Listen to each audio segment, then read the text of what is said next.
Le Havrais sait être rugueux, prévient Édouard Philippe dans son livre Des lieux qui disent, édition J.C. Lattès. Nous voici avertis. Pas question de nous éterniser dans son bureau pour la séance photo.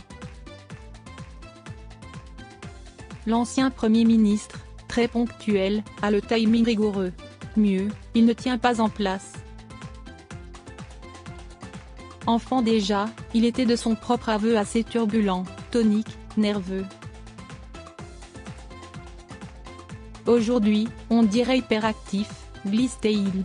Les seuls moments où je me posais, c'est lorsque je lisais, et je lisais beaucoup. J'ai eu une enfance heureuse. J'ai été très aimé. Alexandre Dumas affirme que rien ne compose le fond de l'âme comme les premiers souvenirs. Édouard Philippe a fait sienne l'assertion. Lui qui passait des heures, enfant, à la fenêtre de ses grands-parents au Havre. Il vivait au 10e étage d'une tour qui donnait sur les quais. De ce sémaphore improvisé, le petit Édouard, arrière-petit-fils de docker, surveillait l'entrée des bateaux dans le port. Ils avaient un côté puissant, calme et évocateur, se souvient-il. Lorsque je les voyais, je pensais aventure. L'aventure, ce fut d'abord pour lui de prendre le large à la fin de l'adolescence. Son père, sa mère et sa sœur étaient professeurs de lettres. Lui ne voulait pas devenir enseignant. À 17 ans, lorsque je me suis retrouvé tout seul à Paris, ça n'était pas l'aventure mais je n'étais pas détendu pour autant, reconnaît-il. J'ai vite voulu me confronter à des concours difficiles, Sciences Po et l'ENA, note de la rédaction. J'ai beaucoup travaillé. J'ai été sérieux pour ne pas avoir de remords et j'ai aussi fait la fête pour ne pas avoir de regrets, parce qu'on n'a qu'une vie. Édouard Philippe a eu conscience très tôt de l'éphémère des choses. Il a eu à vivre avec la maladie de son père, le diabète, note de la rédaction. Lorsqu'on vous apprend, à l'âge de 7-8 ans, que faire quand votre père est dans le coma, cela vous marque, lâche-t-il. On apprend à profiter de la vie, à savoir être joyeux mais il y a cette veille permanente. Ce bruit sourd. Dans son livre, le maire du Havre mentionne la tentative de suicide de son père. Il parle, à propos de ce dernier, de l'usure qui guette la profession d'enseignant.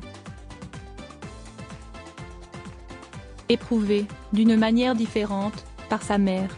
Et enfin par sa sœur, qui a fini par changer de métier. C'est pour cela, dit-il, qu'il m'est insupportable d'entendre que c'est une profession de privilégiés. Nous devons prendre en compte cette usure des professeurs, et passer aux actes. L'ancien Premier ministre a beau avoir pris du recul sur son Aventin havrais, il veut désormais peser, avec sa formation Horizon, dans les débats nationaux.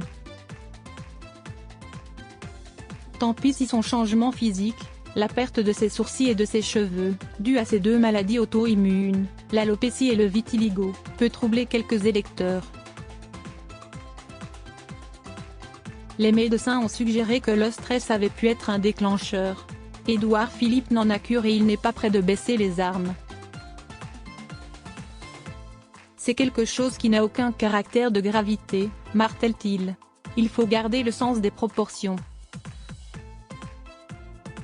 Par ailleurs, ne pas admettre que l'on a peur ou que l'on est stressé, c'est absurde.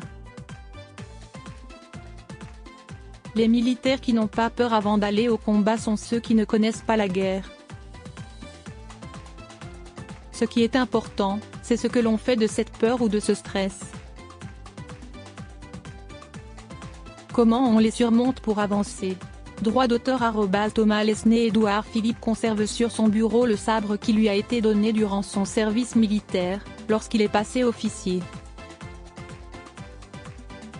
L'homme ne voit pas pour autant des ennemis partout. Il se réjouit de l'émergence de nouveaux talents dans son camp, comme ses anciens ministres, Gabriel Attal ou Gérald Darmanin. Mon ami, glisse-t-il. Je suis ravi qu'il s'en sorte bien. Je ne me sens pas menacé parce qu'il y a des gens populaires. Dans son bureau, encore, plusieurs photos ou livres à la gloire de Mohamed Ali. Pourquoi cette omniprésence, l'interroge-t-on. Il vaut mieux l'avoir avec soi que contre soi, s'amuse-t-il. Puis il confie son admiration pour l'engagement du boxeur comme pour son côté showman. Pratiquer la boxe permet de se canaliser. C'est un sport de maîtrise, ajoute celui qui s'est mis à cette discipline à la mort de son père. Combatif donc, il a choisi de mettre 2 phrases, extraites du Comte de Monte Cristo, en exergue de son livre des lieux qui disent. L'ancien locataire de Matignon a-t-il quelque revanche en tête? Je ne suis pas revanchard, je suis rancunier, nuance-t-il. Si quelqu'un d'important m'a manqué, cela va être difficile entre nous. La rancune, on vit avec, mais il ne faut pas en être prisonnier, concède-t-il. Dans son ouvrage, il évoque encore la perquisition menée à 6 h du matin par la présidente de la Cour de justice de la République à son domicile parisien dans le cadre d'une instruction sur la crise du Covid, il y a 3 ans. Édouard Philippe décrit, amer, la surprise de ses 2 fils lorsqu'on a fouillé les chambres et exploré leurs ordinateurs. Les femmes de la famille, ma femme et ma fille, resteront bien plus équanimes que moi pendant toute cette perquisition, écrit-il. Cette séquence marquante pour sa famille ne semble pas avoir laissé de traces. Le plus dur concernant ma vie politique, c'est l'usure, déplore-t-il, ajoutant, c'est quand je promets que je rentre dîner et que je ne suis pas là. Le plus dur, ce ne sont pas les étapes compliquées ou mouvementées qui émaillent mon engagement, mais la vie quotidienne. Je ne mets pas les gens que j'aime au milieu de l'arène. Édouard Philippe ne nous dira pas comment il se fait pardonner ses absences. Tout juste reconnaît-il une vraie complicité avec ses enfants autour des films et séries qu'ils peuvent voir ensemble. Ces derniers lui ont ainsi fait découvrir la série Vigil, une enquête au sein d'un sous-marin en Écosse, ou le spin-off de Game of Thrones. L'ancien Premier ministre se bat bec et ongles pour préserver les siens. Il a dédicacé son livre à sa mère, qui vit au Havre, reconnaît être proche d'elle mais refuse d'en dire plus. Je ne mets pas les gens que j'aime au milieu de l'arène, plaide-t-il. En route pour les docks, il tapote sur son téléphone, nous montre avec fierté les bateaux de croisière de plus en plus nombreux qui font escale au Havre, évoque encore le plaisir pris à avoir écrit, avec son compère Gilles Boyer, le scénario d'une série, adaptée de leur polar dans l'ombre. En cours de montage, elle sera diffusée sur France Télévisions en 2024. Puis il revient sur l'un de ses rituels. Chaque jour, Édouard Philippe choisit ses boutons de manchette en fonction de la journée qui l'attend. La veille de notre rencontre, il avait opté pour des gants de boxe en vue d'un rendez-vous musclé. Aujourd'hui, c'est Batman. Répondre à Gala, serait-ce se confronter au côté obscur de la force? Non. Sinon, j'aurais mis Darth Vader, rétorque-t-il. Le Havre est rugueux mais malicieux.